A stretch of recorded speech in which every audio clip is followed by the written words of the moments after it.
on commence, l'enregistrement est commencé. Bonjour tout le monde. Maintenant, je vais partager l'écran et je vais faire ma partie de l'affaire. Partager l'écran. Un instant. Puis, je fais ça pour l'écran intégral. On y va. J'enlève tout ce qui n'est pas nécessaire. Je prends ça. Est-ce que vous voyez ça? Est-ce que vous voyez l'écran? Allô? Oui, Oui, oui, oui, on voit l'écran. Donc, on voit aussi le et, PowerPoint au complet. et si je le mets comme ça, vous voyez toujours au complet? Oui, oui, là, c'est bien. c'est bien. OK. Alors, voilà, vous me connaissez. Je suis censé de présenter Christian Thériault, mais ce n'est pas nécessaire. Il est prof au département de psychologie ainsi qu'à un cégep.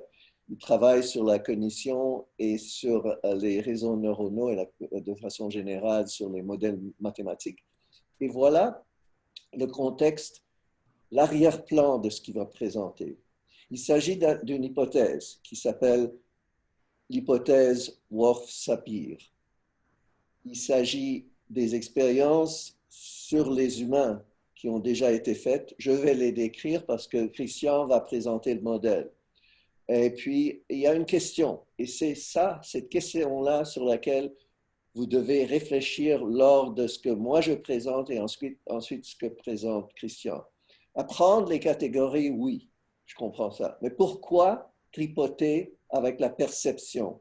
Pourquoi changer la façon, changer à quoi ressemble le monde? Maintenant, avancer ça. Qu'est-ce que c'est que de catégoriser? C'est faire la bonne chose avec la bonne sorte de choses. Si le monde ne consistait que des champignons, alors il consisterait de catégoriser ce qui est mangeable et qui n'est pas mangeable, et manger ce qui est mangeable et pas manger ce qui n'est pas mangeable. Et là, on a fait un acte de catégorisation. Notez qu'il n'y a pas de mot là-dedans. J'ai dit mangeable, mais au fond, manger, c'est un geste, ce n'est pas un mot. Donc, ça, c'est catégorisé. On a besoin de catégories pour exister parce que tout ce qu'on fait, quand on fait la bonne chose, c'est de catégoriser correctement. Quand on fait la mauvaise chose, c'est de catégoriser mal. Maintenant, l'hypothèse de Worf met le poids sur la catégorisation et en particulier sur la dénomination.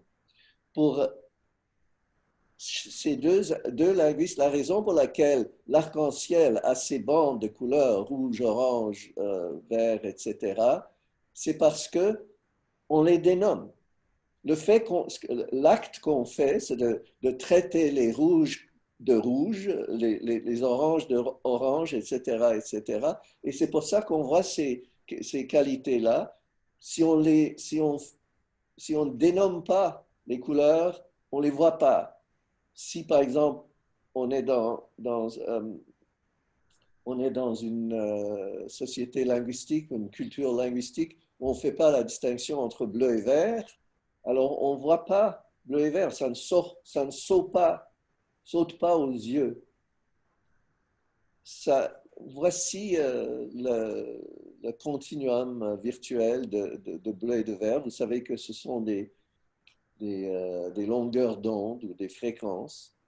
Et selon l'hypothèse Worf-Sapir, la différence entre B1 et B2, c'est deux bleus, et la différence entre B1 et G1 serait égale. On ne verrait pas ce changement de tout ou rien de qualité entre bleu et vert.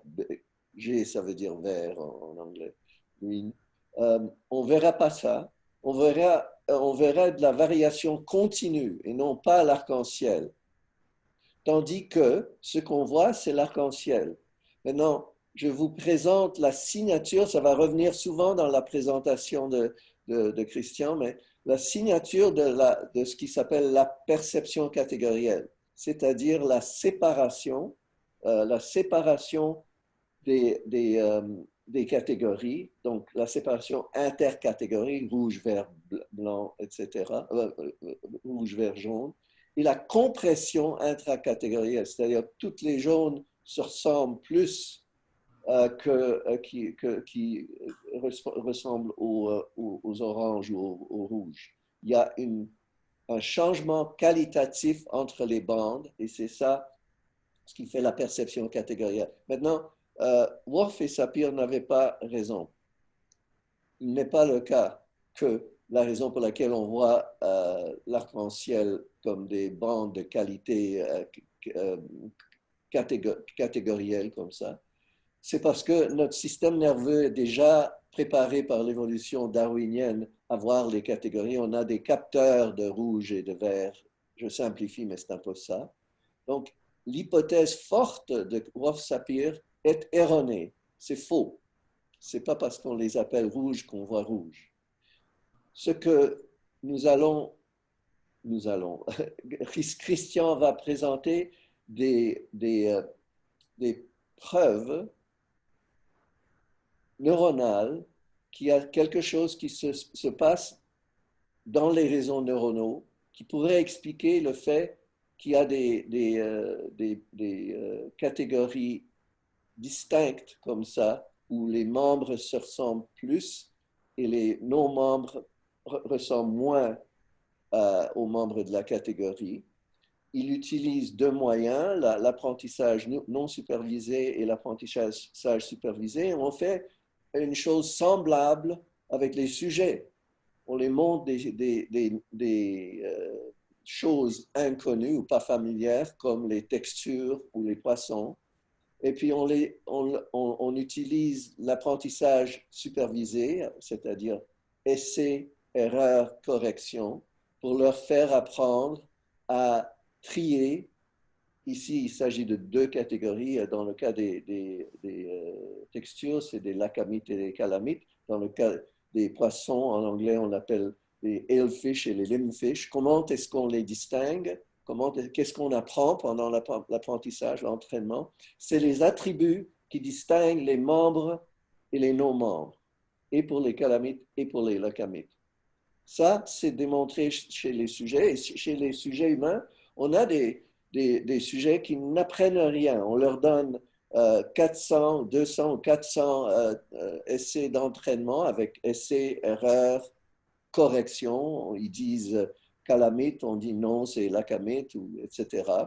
Et ils ne font pas de progrès. Ils restent au hasard, comme vous voyez ici, 50%.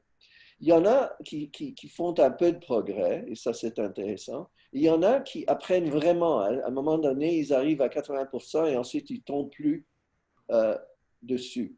On va appeler ça les non-apprenants et les apprenants.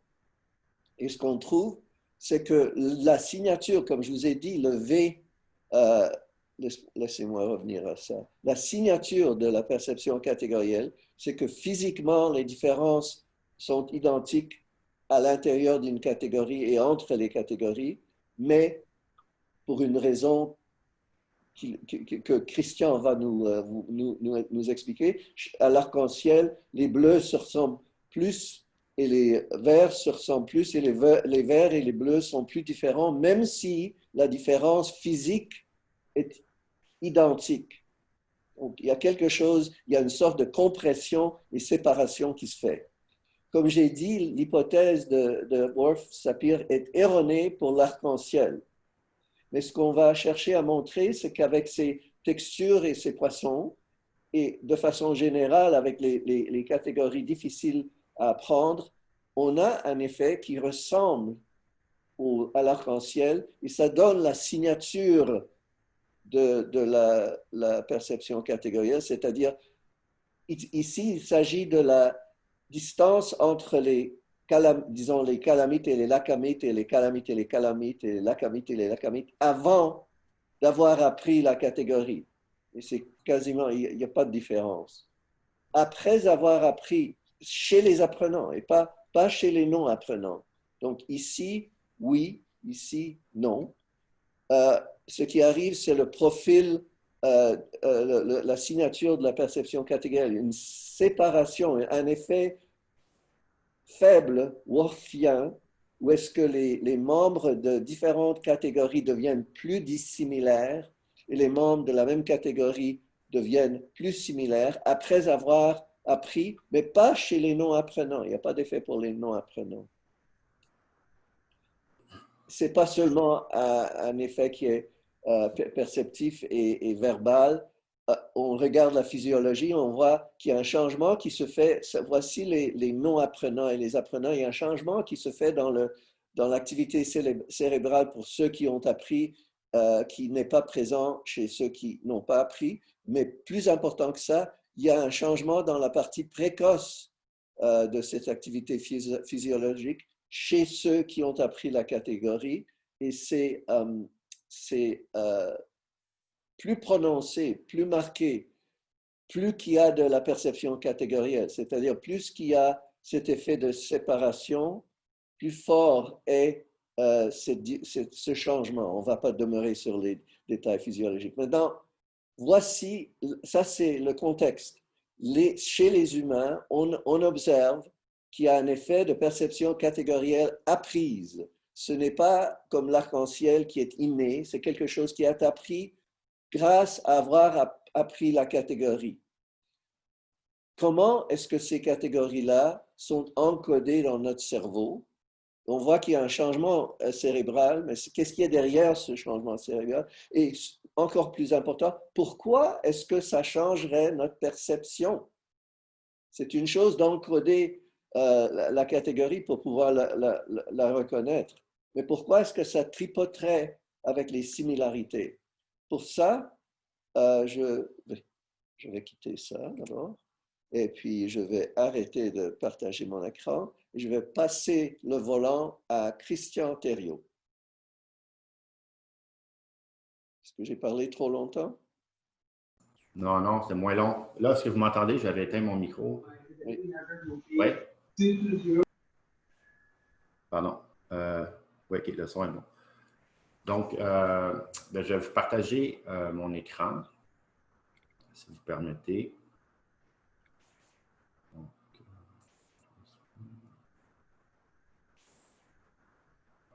voilà. Donc, ça fonctionne? Oui. Vous voyez bien ça? OK. Donc oui, comme Étienne vous a mentionné, là, je vais vous présenter les bases d'un modèle computationnel de la perception catégorielle. Plus précisément, c'est un réseau de neurones artificiel. C'est un modèle qui est quand même très simple. Parfois, honnêtement, je le trouve peut-être un peu trop simple, mais je me dis qu'il vaut mieux commencer avec quelque chose de solide, quelque chose de simple et de solide pour ensuite pouvoir généraliser. Donc, évidemment, si on parle de perception catégorielle, ben, il faut parler de catégorisation. Ça va de soi.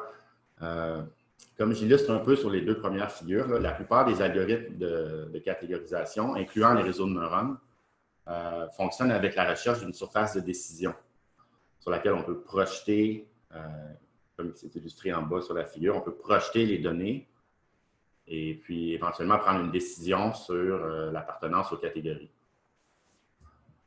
Lorsque les catégories ne sont pas séparables linéairement, comme c'est le cas à droite, en bas sur la figure, il existe beaucoup d'algorithmes, plusieurs méthodes là, pour transformer les données, donc projeter les données dans un... There is no confusion. I borrowed this file. Should be in common. Excusez, quelqu'un qui parle ou... Pardon, OK, ça va? OK, désolé. Quand j'entendais quelqu'un parler, je ne sais pas s'il y avait une question ou non. Okay. Est-ce que quelqu'un peut me confirmer que tout va bien? Oui, tout va bien. Okay. Tout va bien. Je crois que Fernand... Oui, ça va très bien. Oui, pardon, désolé. Je crois que c'était Fernand qui a ouvert son micro et devait l'éteindre. Okay, désolé. OK, donc je disais que oui, lorsque les données ne sont pas séparables linéairement, comme c'est le cas à droite, dans cette illustration, bon, il existe plusieurs méthodes pour transformer les données, les projeter ou les plonger dans un nouvel espace où là, il y a une séparabilité linéaire et là, on peut projeter les données, par exemple, sur un plan. Et là, bon, prendre une décision avec un simple seuil de décision sur l'appartenance aux catégories. On le voit à gauche, les données lorsqu'elles sont projetées sur la droite sont séparées. La perception catégorielle, ben, c'est justement un phénomène de séparation. Même les données sont séparées et compressées par rapport aux points originaux. Et bon, l'essence de la perception catégorielle, c'est la compression et la séparation. Mais ce n'est pas suffisant. Sur la figure, il manque quelque chose. En fait, il nous manque un point de repère. On ne peut pas juste dire qu'il y a une perception catégorielle si il y a une séparation et une compression. En fait, il faut une temporalité. Il faut un avant et un après. Donc, si on regarde une séparation, juste une séparation, ce n'est pas de la perception catégorielle. Chez les humains, ce qu'on observe, c'est que c'est la perception qui change, comme Étienne nous a mentionné. Donc, il y a une perception avant, il y a une perception après. Donc c'est important d'avoir un point de repère. Une simple séparation, ce n'est pas suffisant pour parler de perception catégorielle. Il doit y avoir un avant et un après. Comme Étienne a fait allusion, sauf le cas génétique, sur lequel je vais peut-être revenir un peu à la fin. Nous, ce qui nous intéresse, c'est le cas où la perception, les deux perceptions, la perception avant et après, résultent d'un apprentissage. OK. Donc, voilà. Donc, pour définir notre modèle, donc c'est super important pour nous de bien déterminer c'est quoi le avant et c'est quoi le après. Donc, j'attire tout de suite votre attention là, sur la figure en haut. Ce n'était pas prévu, honnêtement, quand j'ai fait la figure, mais j'étais content du résultat. En fait, il y a une illusion sur la figure qui est pour moi qui est très éloquente pour notre modèle, qui résume bien l'essence du modèle. Peut-être que vous avez déjà décelé, ce n'est pas une grande illusion, mais il y a une petite illusion. Les nuages de points à gauche et à droite sont identiques. Donc, les points, les coordonnées des points par rapport aux axes, c'est vraiment le même nuage. Mais pourtant, le nuage de gauche, non, le avant, ben, il nous paraît un peu étiré à la verticale, un peu incliné, là. Alors que le nuage de droite, ben, lui, nous paraît, parce que pour moi, il me paraît plus étiré à l'horizontale, un peu incliné aussi. Christian, est-ce que je peux faire une petite intervention? Oui, vas-y. Puisqu'on n'est pas des jumeaux, je ne suis pas toujours d'accord avec Christian. Ce que Christian vient de dire est absolument vrai, et c'est intéressant, mais ce n'est pas la façon la plus intuitive et la plus, disons, pas objective, mais ça ne donne pas la réponse à la question de ce qui arrive dans le cerveau autant qu'une autre représentation qui va montrer plus tard. La raison pour laquelle j'ai interrompu, c'est que... C'est la première slide. Pardon? C'est la première slide. Mais, non, c'est plus tard quand tu fais les... Non, mais je veux dire, je suis rendu à la deuxième slide. Je ne prétends pas que ça résume le modèle. Je fais juste une petite introduction un peu cute pour essayer de faire comprendre. Oui, je comprends. Il y a d'autres. On va donner. Ce n'est pas la vraie explication que je suis en train de donner. D'accord. Mais je trouve que c'est quand même éloquent du modèle. Parce que là, ce qu'on a, les deux nuages, vous allez comprendre pourquoi. Les deux nuages sont identiques. On a deux représentations différentes. On a deux perceptions différentes. Mais pourtant, c'est exactement la même chose. Puis je sais que c'est pas l'explication du modèle. Pourquoi je trouve que ça éloque bien le principe de notre modèle? À gauche, ce qu'on a, la représentation avant, bon, les données sont projetées sur un axe qui corrèle très bien avec les données. C'est un axe qui explique beaucoup de variations dans les données. Donc, un axe qui représente bien les données. Ça, c'est justement le type de composantes qui sont apprises normalement par ce qu'on appelle un apprentissage non supervisé. Donc, c'est un apprentissage non supervisé. De façon générale, là, on apprend les statistiques des données, donc les corrélations, les patrons, les structures dans les données, pour essayer d'obtenir un maximum d'informations sur les données, mais sans d'informations sur les catégories. On parle souvent, excusez l'anglicisme, mais de features, des features latentes, des variables latentes. Donc, c'est des données, c'est des structures qui sont intrinsèques aux données, qui sont apprises, mais qui ne sont pas nécessairement catégorielles.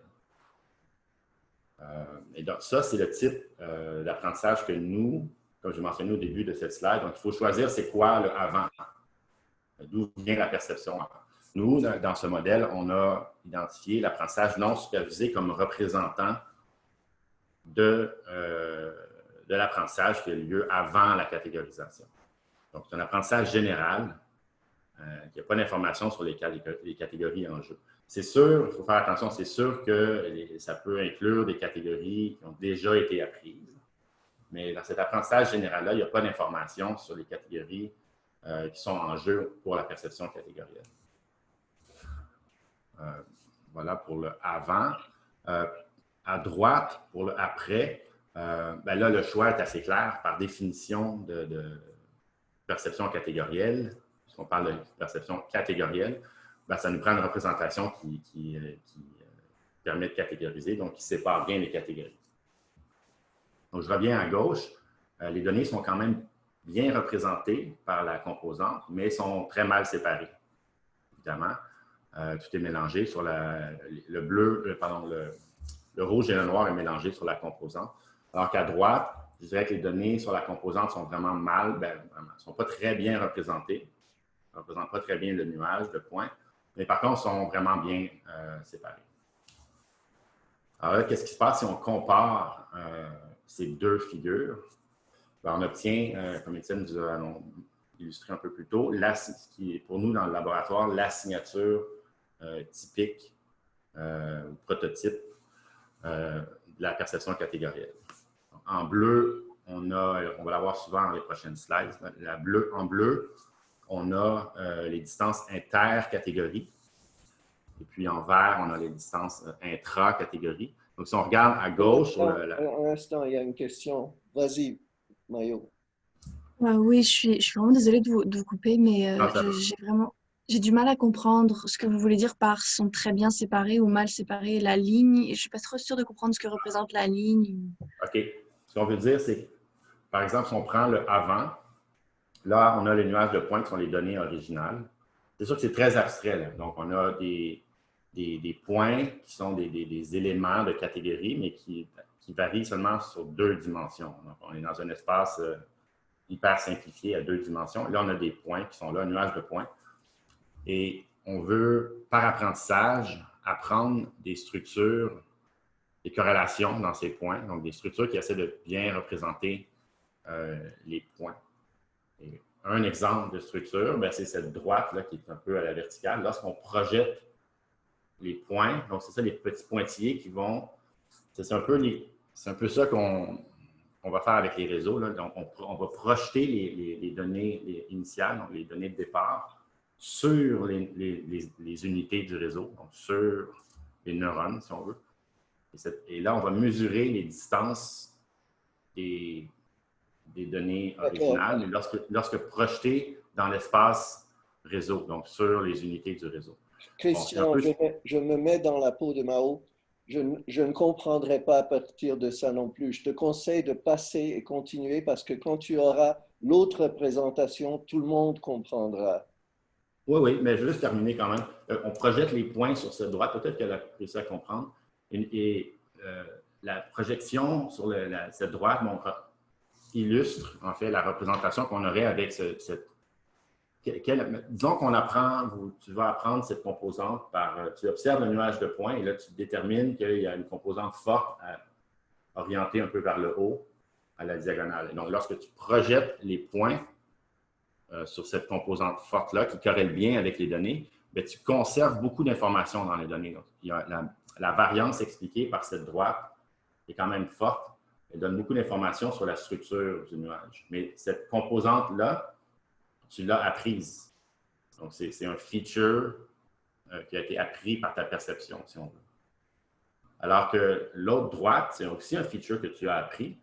Mais lorsque tu projettes les données sur ce feature, tu n'as pas nécessairement beaucoup d'informations sur quelle était l'allure du nuage avant la projection. Mais par contre, sur la droite projetée, les points sont bien séparés. Donc, tu peux prendre une décision sur les catégories. Bon, j'espère que c'est un peu plus clair, mais disons, sinon, comme Étienne l'a dit, ça devrait l'être par la suite. Donc, juste pour conclure avec cette signature typique, donc là, en vert, on a les distances intra. Donc, si on remarque sur la composante à gauche, tout est mélangé. Les points noirs et les points rouges sont très mélangés. Donc, le bleu et le vert débutent environ au même endroit, alors qu'à droite, clairement, lorsqu'on projette sur la composante, il y a une compression. Donc, tous les points noirs et tous les points rouges deviennent plus près l'un de l'autre. Donc, on voit le vert qui descend. Donc, il y a une compression des distances intra-catégories. Et lorsqu'on projette aussi sur cette même droite, ben, on voit que les distances inter-catégories augmentent. Donc là, à ce moment-là, il y a une séparation, donc le bleu qui monte. Alors maintenant, ça résume bien. Question, tu dois continuer. Tu as 10 diapos qui restent, tu restes sur le deuxième. Continue. Oui, on a le temps. Donc, ça résume bien l'essence de notre modèle, cette slide. Mais par contre, pour obtenir il y a plusieurs façons, j'imagine, d'obtenir cette signature typique, mais dans notre cas, c'est des projections linéaires comme ça sur l'espace réseau. Donc, il nous faut une séparabilité linéaire pour mettre en œuvre ce modèle. Donc, je résume rapidement le principe de séparabilité linéaire. À gauche, vous avez des points qui ne peuvent pas être séparés par une droite ou par un plan. Par contre, ce qu'on peut faire, c'est trouver une transformation que j'appelle ici phi, qui permet de plonger les données dans un nouvel espace via une transformation non linéaire. Et là, on peut prendre une décision sur les catégories simplement en traçant un plan ou une droite. Ce qui est intéressant, c'est que les réseaux de neurones artificiels, c'est justement une façon de déterminer une fonction phi comme ça qui nous permet de changer les données et ensuite pouvoir les séparer de façon linéaire. Donc, notre modèle, c'est un réseau de neurones artificiels. Et là, ce qu'on fait avec ce modèle, c'est qu'on va mesurer sur l'activation des couches du réseau, les distances intra-catégories produites par les entrées et les distances inter-catégories. Et ça, on va le faire avant la catégorisation et après la catégorisation. Donc, avant la catégorisation, ce qui se passe, c'est le réseau qui est simplement exposé de façon passive, si on veut, aux données pour faire un apprentissage supervisé sur les données, non supervisé sur les données. Donc, le réseau va simplement apprendre les corrélations, les structures, les patrons dans l'espace des données. On va développer des variables latentes là, qui résument des variables intrinsèques aux données, qui résument bien la structure des données, mais qui n'ont pas d'informations sur les catégories. Et là, par la suite, en fait, il n'y a pas de coupure. C'est le réseau qui continue d'apprendre. C'est le même réseau, il continue d'apprendre sur les mêmes données. Mais là, on ajoute le nom des catégories, ce qu'on appelle les labels en anglais, ou les étiquettes. Et là, on ajoute, le même réseau qui continue d'apprendre, mais on ajoute le nom des catégories. Et là, on demande au réseau de catégoriser. Évidemment, le réseau va modifier ses connexions, va modifier les filtres qu'il a appris pour être en mesure de catégoriser. Et là, on va à nouveau mesurer les distances sur l'activation des couches pour les stimuli intra-catégories et les stimuli inter-catégories. Et puis, on va comparer les deux, le avant et l'après, pour peut-être obtenir perception catégorielle. Tout ça dans le but de modéliser ce qui se passe chez les humains, bien sûr.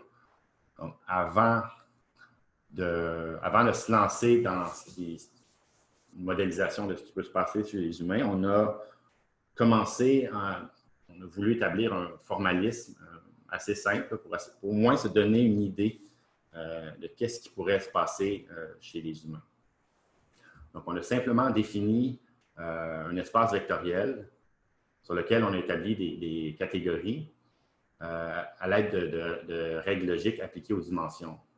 par exemple avec le « et » logique, qu'on appelle la conjonction, ou le « ou » logique, qu'on appelle la disjonction. Ce qu'on a fait, en fait, c'est qu'on a un espace initial, comme illustré sur la figure ici, à n dimensions. Chacune de ces dimensions-là représente un attribut. C'est très abstrait, là. Il n'y a pas de stimuli visuels ou sonores. C'est vraiment un espace abstrait. Chacune des dimensions représente un attribut potentiellement pertinent pour identifier les catégories. Et parmi ces n attributs, ces n dimensions-là, ben, on identifie un sous-ensemble de dimensions, d'attributs, qui sont pertinents pour identifier les catégories. Le reste des dimensions peuvent varier aléatoirement. En fait, c'est du bruit ou d'autres attributs, mais qui ne sont pas nécessairement pertinents pour identifier les catégories. Et en ce qui concerne les cas dimensions, les cas attributs qui sont pertinents à la catégorisation, ben, on a établi les valeurs sur ces attributs-là avec des règles d'inclusion ou d'exclusion logique avec le « et » ou le « ou » logique. Donc, on a vraiment des règles logiques pour construire les catégories. Le cas le plus simple avec lequel on a travaillé, on est en processus là, de modéliser toutes sortes de cas. Le cas le plus simple, c'est avec une dichotomie où on a seulement deux catégories à identifier avec des valeurs binaires là, sur les dimensions. Et ici, j'ai illustré des valeurs binaires ou bipolaires. Les valeurs sur les dimensions peuvent être aussi continues ou quasi-continues, mais le cas le plus simple, c'est la dichotomie avec des valeurs binaires sur les dimensions. Donc, parmi tous ces cas, en fait, c'est ça, le cas de tous les cas simples, le cas le plus simple parmi les cas simples, c'est la conjonction. Je vais essayer de vous résumer ça le plus simplement possible. Qu'est-ce qu'on a en haut ici? Ce qui est illustré en haut, c'est deux exemples de stimuli appartenant chacun respectivement à la catégorie A et la catégorie B. On a 30 dimensions dans cet espace, donc c'est des stimuli à 30 attributs. Et sur ces 30 dimensions-là, on en identifie 10 qui covarient avec la catégorie. Donc, c'est les 10 dimensions en rouge. Qu'est-ce que ça veut dire, les dimensions qui covarient avec la catégorie? C'est simplement, c'est des dimensions qui sont parfaitement invariantes sur une catégorie, parfaitement invariantes sur la deuxième catégorie, mais complètement opposées. Donc, les 10 dimensions rouges varient comme un seul bloc. Donc, c'est ce qu'on appelle les dimensions covariantes avec la catégorie. Donc, ça, c'est créé par une règle logique de conjonction. Ici, il y a seulement deux exemples de stimuli, donc c'est très peu, juste pour l'illustration. Si on a un espace à 30 dimensions et qu'on est en valeur binaire, ce qui est vraiment le minimum, on a déjà 2 à la 30 stimuli, donc ce qui est déjà beaucoup trop pour nos ordinateurs, donc il faut échantillonner cet espace.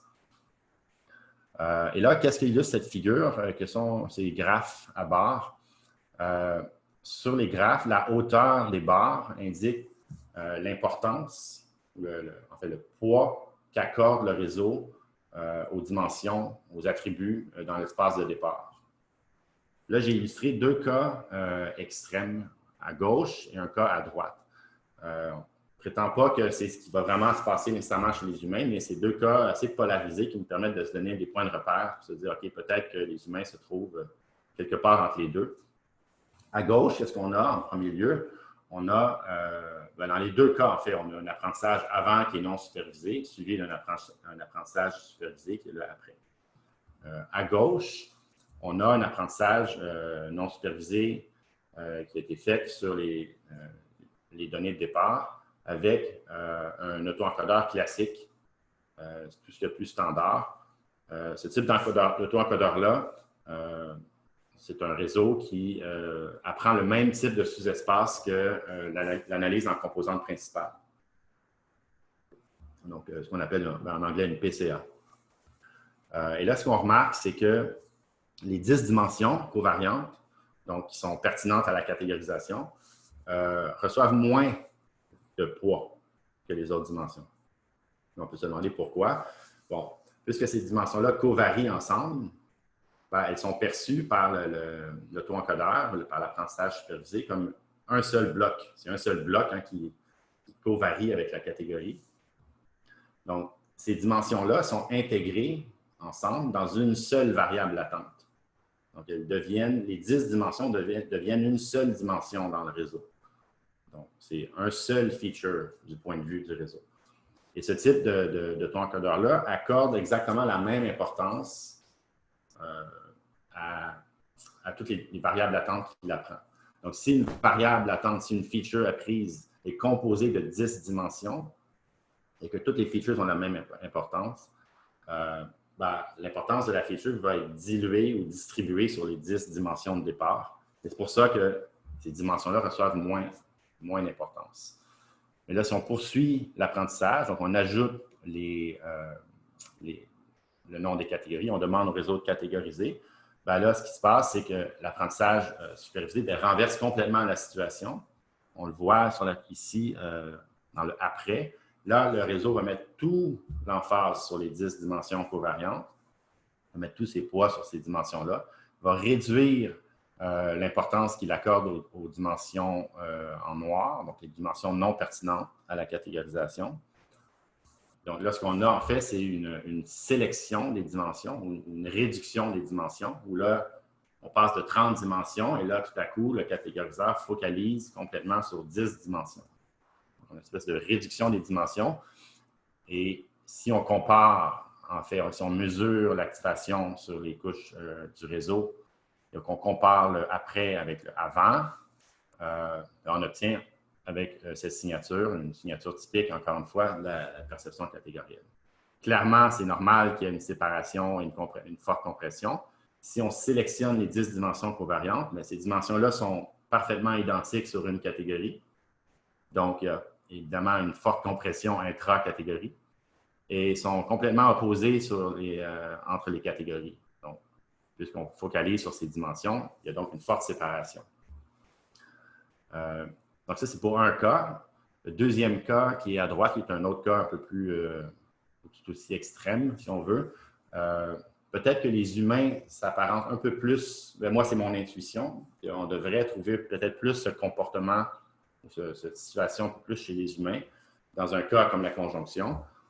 Là, qu'est-ce qui se passe? C'est qu'on a encore utilisé un auto-encodeur, un apprentissage non supervisé, mais un peu moins naïf, peut-être un réseau un peu plus intelligent, si on veut, un peu plus rusé. C'est que là, on demande au réseau d'accomplir la même tâche que le cas à gauche, mais cette fois-ci, on lui demande donc de bien représenter les données, bien représenter son environnement, d'apprendre les variables latentes dans son environnement.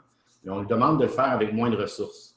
Donc, par exemple, une des façons de faire ça, c'est d'utiliser moins d'unités, donc moins de neurones, si on veut. Ou ce qu'on appelle, pour ceux qui connaissent un peu les réseaux de neurones, le drop-out, qui impose au réseau d'utiliser seulement un pourcentage de ces neurones à la fois. Donc, le réseau doit travailler de façon plus efficace, donc de bien représenter les données, mais avec moins de variables latentes. Donc, dans ce cas-ci, si le réseau veut bien performer, il n'aura pas le choix que de mettre toute son emphase. Et là, c'est le contraire de la situation à gauche. Il va mettre l'emphase sur les dimensions covariantes. Et là, ce qui se passe, c'est que sans le savoir, parce que ce n'est pas l'objectif de l'apprentissage non supervisé, mais sans le savoir, l'apprentissage supervisé crée déjà une forte séparation entre les catégories, dans ce cas conjonctif. Donc, le gros du travail, si on veut, de catégorisation est déjà fait par l'apprentissage non supervisé. L'apprentissage supervisé, si on veut, met la table toute belle, toute prête pour la catégorisation. Le catégoriseur a très peu de travail à faire. Donc, ce qui crée une signature de la perception catégorielle qui est moins prononcée. Il y a quand même une perception catégorielle ici, il y a une séparation, une compression. Mais on voit que dès le départ, il y a une forte séparation, il y a une forte distance entre le bleu et le vert. Ça, c'est parce que l'apprentissage non supervisé avait déjà, sans que ce soit son objectif, c'est la structure, c'est le cas conjonctif qui est comme ça, a déjà bien séparé les catégories. OK. On peut poursuivre cette même situation, ces deux mêmes scénarios. Si on fait varier cette fois-ci le nombre de dimensions covariantes. Ici, on avait 10 dimensions rouges, donc des dimensions stables sur une catégorie, mais opposées sur l'autre. Qu'est-ce qui se passe si on augmente ou on réduit le nombre de dimensions rouges, le nombre de dimensions covariantes?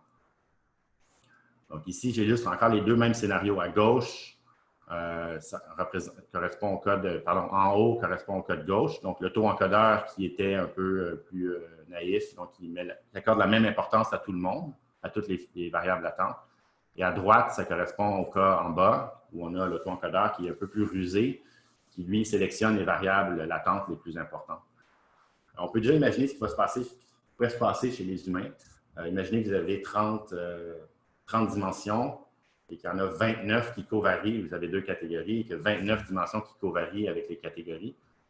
Bien, forcément, tout va vous paraître très évident. Les catégories sont très séparées. Les catégories sautent aux yeux. Plus il y a de dimensions covariantes. Alors, qu'est-ce qui se passe avec le réseau dans ces deux cas particuliers? Bon, le cas en haut, ben là, dans ce cas-ci, puisque le taux encodeur, l'apprentissage non supervisé ne favorise aucune variable latente, tout l'effort de séparation est laissé à la catégorisation. Et naturellement, plus le catégoriseur sélectionne de dimensions covariantes, ben, plus il va créer d'espace entre les catégories. Et là, on voit qu'il y a une croissance, donc une augmentation de la perception catégorielle avec le nombre de dimensions covariantes. Il y a une petite descente ici à la fin, c'est un artefact de la simulation où j'ai arrêté l'apprentissage plus tôt que pour les conditions, pour les autres conditions. De façon générale, il y a une augmentation de la perception catégorielle avec le nombre de dimensions covariantes.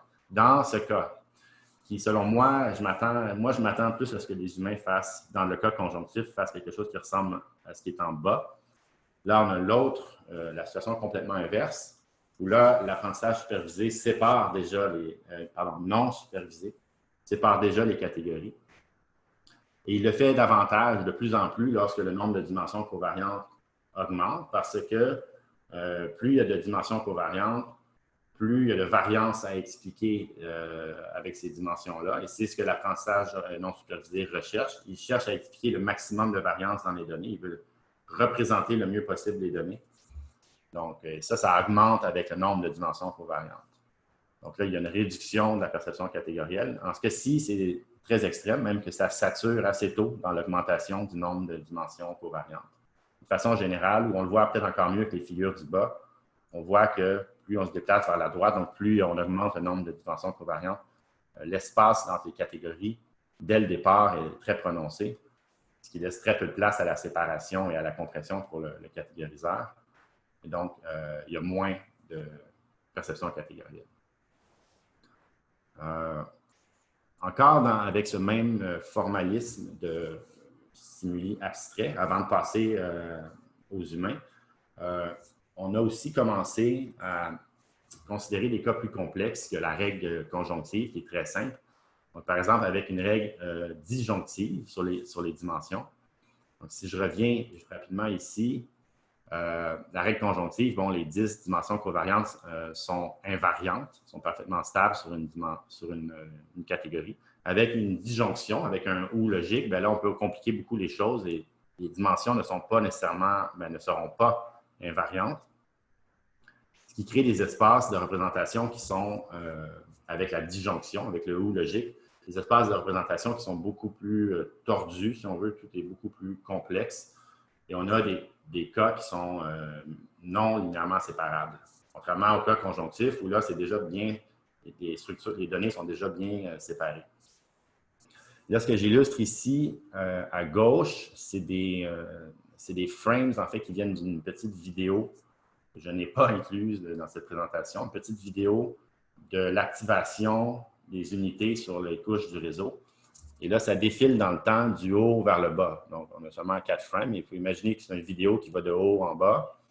Là, ce qui se passe dans ce cas, avec un cas disjonctif, dès le départ, on voit, lors de l'apprentissage non supervisé, que les deux catégories, donc le mauve et le bleu, sont très mélangés. Tout est mélangé. Tout est un espace très tordu. Et là, plus le temps défile, plus on ajoute le nom des catégories, on demande au réseau de catégoriser.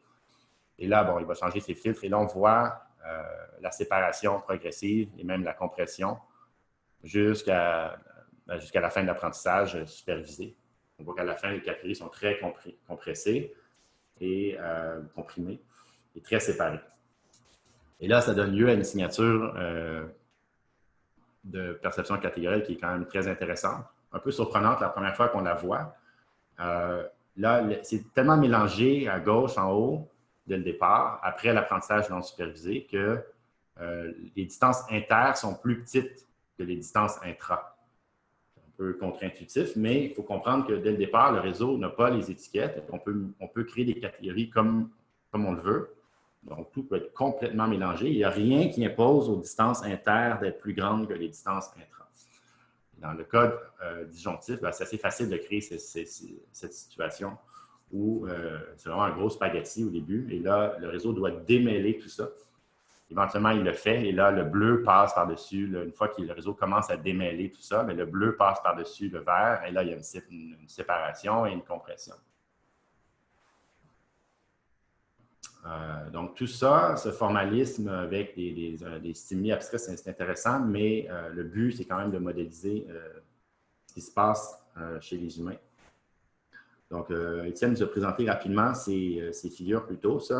Donc, dans le laboratoire d'Étienne, ils ont fait moi, je m'occupe plus de la modélisation, mais la plupart des membres du laboratoire s'occupent de modéliser la perception catégorielle de mesurer la perception catégorielle chez les humains. La plupart des études viennent des travaux, les études dans notre laboratoire viennent des travaux ou émergent des travaux de Fernanda Pérez-Gay, qui a fait sa thèse de doctorat sur ces travaux, qui a terminé déjà en 2017, je crois. Donc, là, ça concerne un article plus récent. Ce que Fernanda a fait, c'est qu'elle a créé des textures visuelles comme ça qui doivent être catégorisées par les humains à partir de règles logiques, de la même façon que je viens d'utiliser pour vous expliquer les stimuli formels, donc avec des conjonctions ou des disjonctions sur un ensemble d'attributs de départ. Par exemple, si on a 6 attributs de départ, ils peuvent chacun prendre ce qu'on appelle les micro-composantes visuelles, les attributs. Chaque attribut peut prendre 2 états possibles.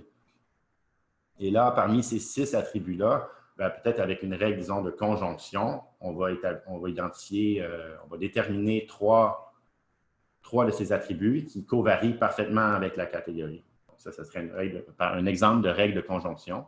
Avec cette règle-là, on va construire des grosses textures visuelles comme ça. Et là, les sujets sont d'abord exposés à ces textures de façon non supervisée. Et ensuite, on demande de les catégoriser. Ce que j'illustre ici, c'est des résultats de signature de PC obtenus avec le réseau. Donc, ce n'est pas des images, des résultats pour les humains. Ce qui est intéressant, c'est qu'on a déjà des bonnes corrélations entre le réseau et ce qui se passe chez les humains. Ce que Fernanda a identifié, c'est que chez les apprenants, parce que, comme Étienne l'a mentionné, on l'a vu tout à l'heure, il y a des sujets qui ne sont pas capables d'apprendre des textures. C'est quand même très difficile. Mais chez les apprenants, Fernanda a identifié ce qu'elle appelle, elle, les early learners, donc des apprenants rapides. Ça, c'est des sujets qui, dès la phase de catégorisation, donc après avoir été exposés aux stimuli de façon passive, dès le début de la phase de catégorisation, étaient déjà en mesure de catégoriser. Donc, c'est comme si ils s'étaient déjà fait une idée de la présence de 2 catégories, mais sans qu'on leur demande, simplement en observant les textures suffisamment longtemps. Et ça donne lieu, ça correspond, si je reviens rapidement en arrière, à cette situation où là, on a un apprentissage non supervisé qui, dès le départ, sans qu'on lui demande de le faire, c'est parce que les stimuli le permettent, sépare très bien les catégories dès le départ. Donc, on a encore cette situation-là ici. Ça, c'est obtenu avec le réseau sur les textures, où là, on a dès le départ une forte séparation. Donc, on a une espèce de réseau qui était comme les sujets de Fernanda, qui avaient le même type de signature de perception catégorielle, une signature de early learner, si on veut. Ça, c'est le genre de signature de perception catégorielle qu'on obtiendrait avec les apprenants rapides. c'est-à-dire des gens qui comprennent immédiatement qu'il y a deux catégories. Donc, il y a un gros espace dès le départ entre le bleu et le vert. Donc, ça, c'est une corrélation intéressante déjà qu'on observe entre les réseaux avec ces simulations et les sujets. L'autre point fort des travaux de Fernanda, je dirais que c'est de démontrer une corrélation forte entre la performance de catégorisation, donc la corrélation entre la performance de catégorisation et la perception catégorielle. Donc, mieux les sujets apprenaient les catégories, alors plus ils développaient de perception catégorielle. Et c'est aussi, ça c'est des figures pour le réseau, ça va de soi pour le réseau, on pouvait s'y attendre. Moins le réseau fait d'erreurs ou plus il est précis, mieux il catégorise et donc plus il sépare les données, plus il y a de perception catégorielle. C'est moins surprenant d'avoir ça chez les réseaux, mais c'est quand même très intéressant que ça soit aussi le cas chez les humains. Toutes ces expériences-là avec les humains se poursuivent encore aujourd'hui. Fernanda travaille, ça c'est en cours, en fait, c'est des expériences en développement ou en rédaction. Maintenant, Fernanda travaille avec des poissons. Là, c'est des stimuli qui sont complètement différents, contrairement aux textures, là, les features, donc les attributs sont localisés. Par exemple, la bouche, la nageoire, les yeux, les ailerons, la queue. Tout ça, c'est des attributs potentiels pour déterminer les catégories. Et là, on peut construire des catégories de poissons comme ça, par exemple, encore une fois, avec des règles conjonctives ou disjonctives. Avec une conjonction, on pourrait, par exemple, identifier que la bouche et la nageoire covarient parfaitement avec la catégorie. Et donc, ce sont les attributs déterminants qui nous permettent de catégoriser. Et donc là, les humains sont exposés, encore une fois, comme les textures, aux poissons, de façon passive, et après ça, ils doivent apprendre à les catégoriser. Ici, c'est encore des signatures typiques de perception catégorielle que j'ai obtenues avec le réseau sur ces poissons. Le même type de signature que Fernanda obtient chez les humains. Et encore une fois, ce n'est pas surprenant pour le réseau, mais c'est encore le cas chez les humains. Il y a une corrélation forte entre le degré d'apprentissage, capacité à apprendre les catégories, et la perception catégorielle. C'est le cas clairement chez les réseaux, où là, moins il y a d'erreurs, ou plus il y a de précision, plus il y a de perception catégorielle. Voilà pour ça. Je ne sais pas si on a encore le temps. Oui, je encore quelques minutes. Peut-être tu m'as fait accélérer, j'ai peut-être allé un peu trop vite. Mais bon, je vais conclure avec cette slide assez amusante. J'ai mentionné au début que ce qui nous intéresse dans le laboratoire, nous, c'est la perception catégorielle apprise, donc la perception avant et après, résulte d'un apprentissage. Bon, comme Étienne a fait allusion plus tôt, il existe d'autres types. Il existe en fait plusieurs types, plusieurs situations où on peut observer une perception catégorielle. Un cas classique, mais qui n'est pas appris, c'est celui de la perception des couleurs, qui résulte simplement génétiquement de l'encodage fait par les cônes sur la rétine, l'encodage des couleurs. Je répète ce qu'Étienne a dit. Deux bleus qui sont à une distance X sont perçus comme plus similaires qu'un bleu et un vert qui sont à une même distance X sur l'axe des fréquences de couleurs. Donc, il y a une compression intra-couleur et il y a une séparation inter-couleur. Donc, ce qui est amusant, c'est qu'on peut reproduire cet effet par apprentissage sur un réseau. Je vous résume un peu comment j'ai fait ici. J'espère que ça va être pas facile à expliquer comme ça sur une slide. Ce que j'ai fait, c'est que j'ai pris un intervalle de valeurs numériques entre, disons, de 0 à 1. Et entre 0 et 1, j'ai établi un continuum ou un quasi-continuum de valeurs. Donc, imaginez, je ne sais pas, 100 000 valeurs entre 0 et 1. Donc, un quasi-continuum. Et là, j'ai pris ce continuum de valeurs et je l'ai segmenté en sous-intervalles. Donc, chaque sous-intervalle représentant, par exemple, une couleur, donc les fréquences pour une couleur. Donc, on segmente l'intervalle, disons, de 0 à 1 en 5 sous-intervalles, si on veut 5 couleurs. Et là, on demande au réseau de catégoriser cet intervalle, en fait, ces sous-intervalles. Et là, ce qu'on observe sur les couches du réseau, c'est deux points qui se trouvent à l'intérieur d'un même sous-intervalle, donc dans une même couleur, vont vont générer une activation sur les couches qui est beaucoup plus similaire, donc une compression par rapport à deux points qui sont à une même distance sur l'intervalle initial, mais qui se trouvent dans deux sous-intervalles différents, donc qui chevauchent la frontière entre deux sous-intervalles, donc dans deux couleurs différentes. Pourquoi ça a lieu? Je ne sais pas si je vais réussir à bien vous résumer ça. Pourquoi ça a lieu? C'est que ce n'est pas très sorcier. Un réseau de neurones doit, dans ce cas-ci, apprendre à développer des filtres, donc des unités qui vont répondre de façon invariante, donc très stable, à l'intérieur d'un sous-intervalle. C'est ça le but, c'est ce qu'on demande au réseau de faire. Une forte réponse dans un sous-intervalle, donc pour une couleur, et une réponse complètement opposée, nulle, à l'extérieur de ce sous-intervalle. Et là, on demande à une autre unité de faire la même chose, mais pour un autre sous-intervalle, donc une réponse stable et forte à l'intérieur du sous-intervalle et faible à l'extérieur. Là, le réseau développe ces unités, mais cette invariance à l'intérieur d'un sous-intervalle ne peut pas être parfaite. Ce n'est pas tout ou rien. Ça résulte d'une projection sur les poids du réseau, suivie d'une fonction quelconque, non linéaire. La projection ne peut pas être maximale et invariante partout. Il y a forcément une décroissance de cette invariance, si on veut. Il y a une décroissance de l'activation des unités lorsqu'on s'éloigne d'un sous-intervalle. D'ailleurs, l'unité doit répondre de façon nulle à l'extérieur du sous-intervalle. Donc, il y a une décroissance même lorsqu'on approche la frontière. Lorsqu'on traverse la frontière, il y a une nouvelle unité qui, elle, à son tour, doit répondre de façon forte et invariante. Et elle le fait de plus en plus lorsqu'elle s'éloigne de la frontière. Donc, forcément, ça crée une forte sensibilité près des frontières et des réponses très stables loin des frontières, donc au centre, dans les sous-intervalles, ce qui crée l'effet de perception catégorielle. Ici, ce qui est illustré, la vraie figure, si on veut, c'est celle à droite. Celle à gauche, malheureusement, c'est mon erreur. J'ai fait un mauvais choix de couleur.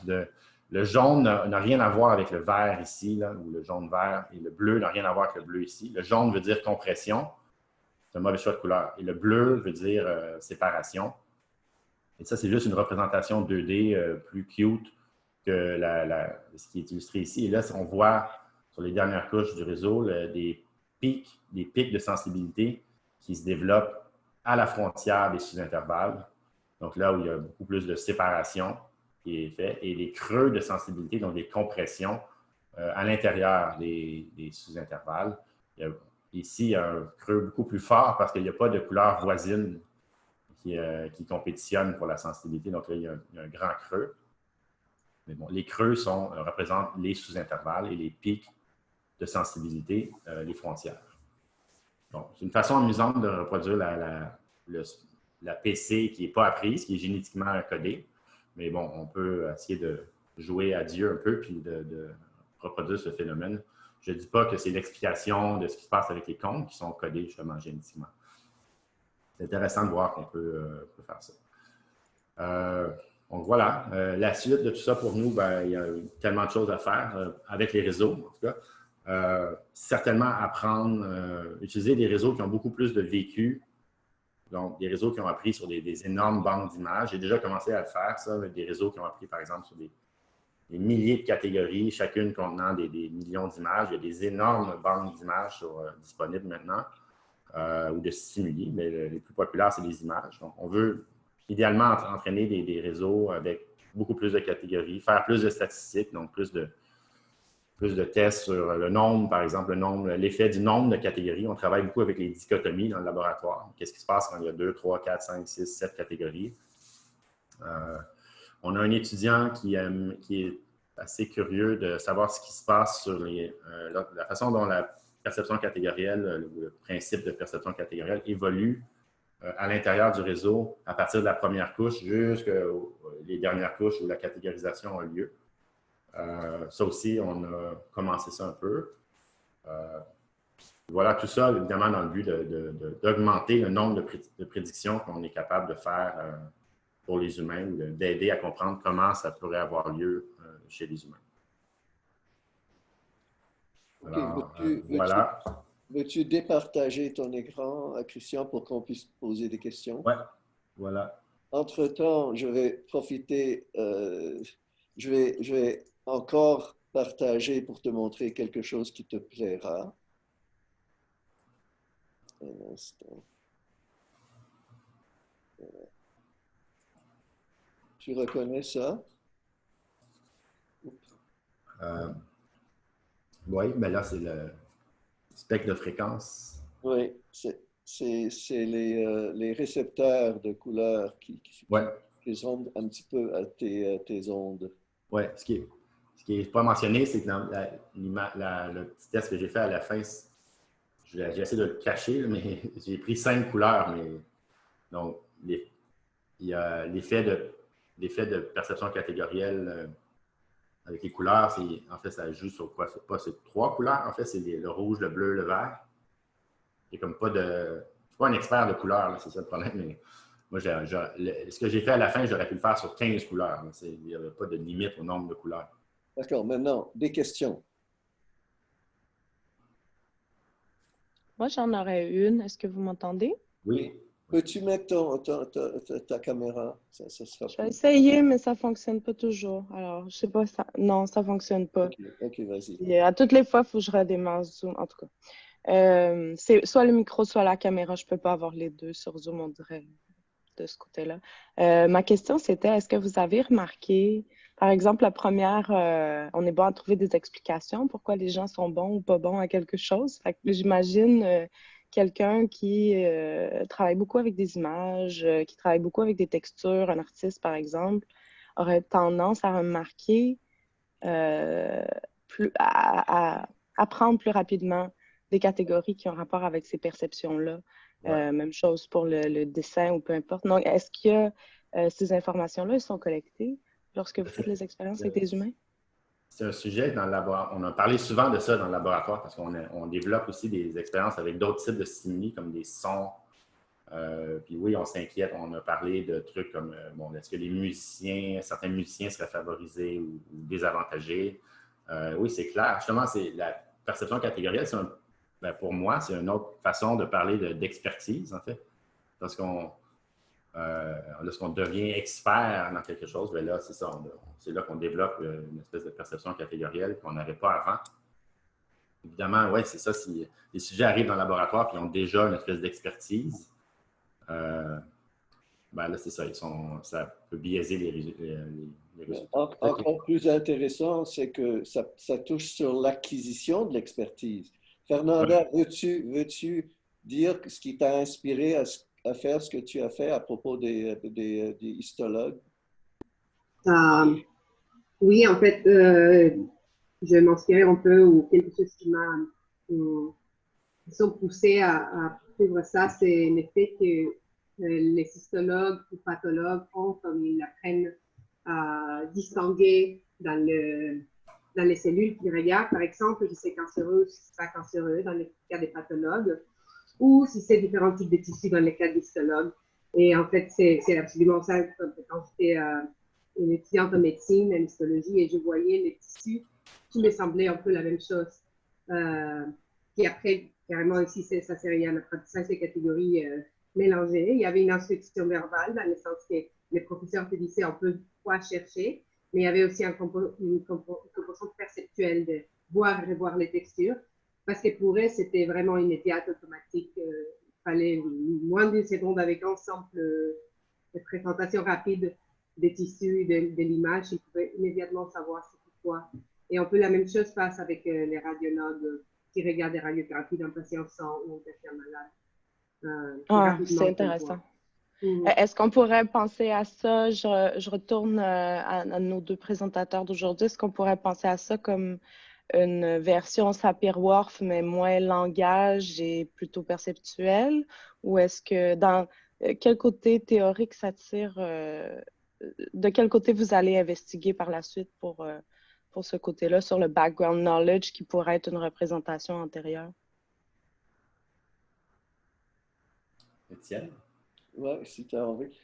Il y a un autre volet qui sort de ça et c'est l'apprentissage des catégories à partir des mots. Et là, c'est clair que pour pouvoir acquérir une nouvelle catégorie à partir d'une description au lieu d'un apprentissage supervisé, il faut que les mots dans la description soient déjà acquis. C'est-à-dire, on doit déjà avoir des catégories à partir desquelles on fait une recombinaison pour avoir une nouvelle catégorie. Donc ça, c'est un bout de la ligne.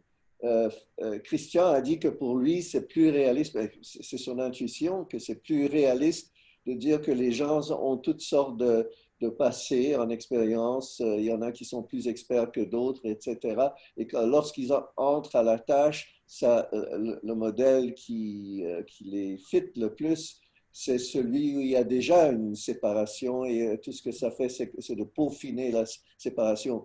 Mais moi, je ne sais pas, probablement Fernanda ne serait pas d'accord non plus. Je crois qu'il y a toutes les possibilités. Il y a vraiment les calamites et lacamites où on ne sait absolument rien. Il faut commencer de zéro ou presque de zéro. C'est vrai qu'on ne voit jamais quelque chose qui ne ressemble à rien qu'on a vu avant, mais de façon générale, il y a des catégories Fernand, pour les histologues, quand ils commencent, quand ils ne savent rien à propos des cellules, je présume qu'ils font beaucoup d'erreurs. Oui, ben, nous, comme étudiants en médecine, nous faisons beaucoup d'erreurs aussi. Hein. Tout ce que tu vois, c'est des taches, et ça dépend de l'attention, mais tu vois des taches bleues, des taches violettes, c'est tout. Puis après, il faut que tu commences à reconnaître les attributs précisément qui font qu'une cellule soit normale ou pathologique. Donc oui, l'apprentissage en pathologie, c'est vraiment essai-erreur. Continuer avec supervision, bien sûr, des pathologues plus experts.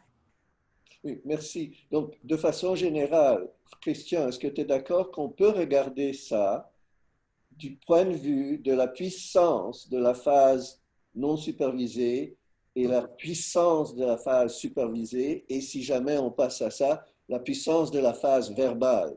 Quand c'est dans la phase non supervisée, on compte, comme tu as dit, complètement sur la structure de l'univers. Qu'est-ce qui est corrélé avec quoi, qu'est-ce qui est plus fréquent que quoi. Et c'est ça ce qui va faire sauter aux yeux les choses qui sont plus fréquentes et plus corrélées.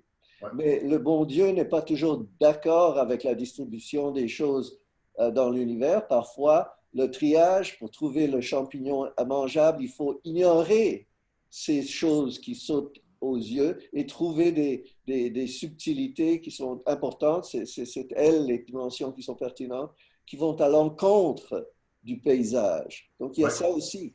Oui, exactement. C'est sûr qu'il y a des cas où, là, j'ai présenté le cas conjonctif où les choses qui sautent aux yeux, donc l'apprentissage non supervisé en profite, parce que il y a beaucoup de variance, ben ça adonne par construction que c'est les mêmes choses qui permettent de catégoriser. Donc, c'est pour ça. Mais oui, c'est très bien dit, ça. Clairement, des fois, justement, ça va avoir l'effet inverse où l'apprentissage du passé, en fait, nous met sur une mauvaise piste. Puis là, ça va être... donc là, dans ce cas-ci, il y aura plus... Il y a tellement de possibilités, en fait. Et moi, je ne veux pas résumer avant à l'apprentissage non supervisé. Il y a clairement énormément de catégories qui sont déjà apprises. On peut certainement obtenir un effet de perception catégorielle avec un sujet qui rentre dans le laboratoire et qui n'a aucune phase non supervisée. Et qui va, on mesure, il y a une petite phase dans le sens qu'on on le questionne immédiatement sur les distances perçues. Et immédiatement, on va dans la phase d'apprentissage. Il peut quand même avoir la perception catégorielle. Là, c'est juste une comparaison des filtres perceptifs que le sujet a en rentrant dans le laboratoire avec les filtres perceptifs que le sujet a en sortant du laboratoire. Mais c'est Fernand qui a émis l'hypothèse que la raison pour laquelle il y a les immediate learners, c'est parce qu'ils ont, pendant la phase qu'on n'a pas décrite, ni toi ni moi, mais pendant la phase avant l'entraînement, avant d'avoir appris la catégorie, on leur donne des stimuli en paire à parier pour juger le degré de similarité. Et ce que Fernand a noté, c'est que juste cette phase de jugement de similarité peut déjà être un apprentissage non supervisé. Ouais. On ne dit pas ce qui est la catégorie, mais on expose. Et pour les apprenants immédiats, ça suffit pour que lorsqu'on commençait la phase supervisée, ils avaient déjà la catégorie. Est-ce que je mens, Fernanda, ou est-ce que c'est bien ça? Non, c'est bien ça. Et en fait, c'est que c'est le fait d'être exposé aux textures, ça te fait déjà te rendre compte de noter quelques attributs. Et tu notes quelques attributs parce que tu vois les stimuli 80 fois. Et ça dépend de si tu notes les attributs relevant pour catégoriser. Même sans savoir qu'il y a des catégories, tu peux déjà noter les attributs qui sont importants pour la catégorisation, ce qui fait que tu as un apprentissage non supervisé quand c'est assez évident dans les stimuli. Très bien. Bon, maintenant, on arrive à presque la fin de l'heure. Est-ce qu'il y a d'autres questions? Sans ça, je demande à ceux qui sont dans le cours dont je n'ai pas pris le nom, parce que j'ai pris les noms au début. Ceux qui sont dans le cours, pouvez-vous m'envoyer un courriel à harnad@ucam.ca, harnad@ucam.ca, pour me dire que vous étiez là et que je vous ai manqué. Et puis, je vais terminer en disant que, voilà, ce sont des membres de la famille, Christian et Fernand, etc., qui sont ici.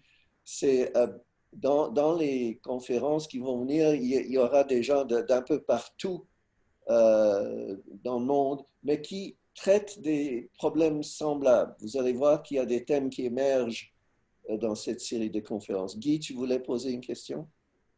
Je voulais juste avoir votre adresse courriel. Je n'ai pas tout à fait compris. HARNAD, c'est mon Oui. nom, HARNAD, @ucam.ca. OK, merci. C'est beau. Pas d'autres questions? Alors, je vous remercie. Est-ce que c'est moi qui ai fait l'enregistrement? Il faut couper l'enregistrement.